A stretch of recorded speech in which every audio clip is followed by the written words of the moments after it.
English grammar. Mastering if inversions in conditional sentences. Hello learners. Welcome to another exciting lesson in our series on conditionals. Today, we're going to delve into a really interesting area, which is the inversion with if in conditional sentences. This is a powerful tool that can help you make your English more sophisticated and versatile. Let's get started. If inversions in conditional sentences involve switching the usual order of a sentence, specifically, the subject and auxiliary verb, to eliminate the need for if.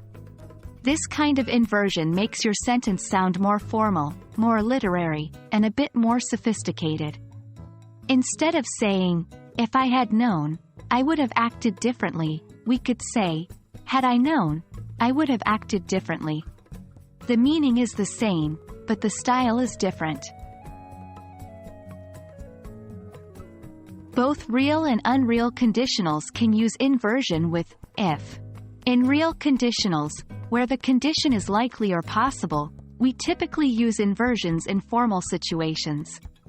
Example: standard, if you need help, ask. Inverted, should you need help, ask.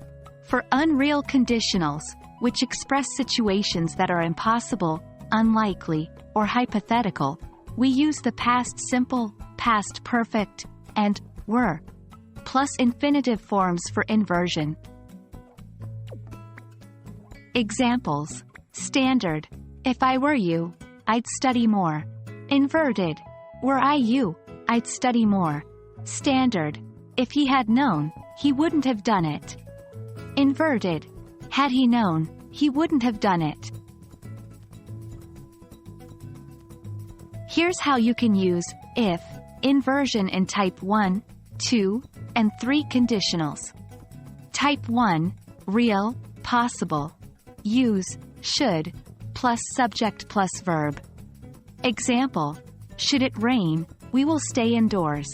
If it rains, we will stay indoors. Type 2, unreal, present or future. Use were plus subject plus to infinitive. Example: were I to see him, I would tell him. If I saw him, I would tell him. Type 3, unreal, past. Use had plus subject plus past participle. Example: had I seen him, I would have told him. If I had seen him, I would have told him. And that wraps up our lesson on if inversions in conditional sentences. It's a powerful technique that can help you express conditions in a more formal and sophisticated way. Keep practicing and you'll find it becomes second nature in no time. Thanks for watching and keep up the good work. Happy learning!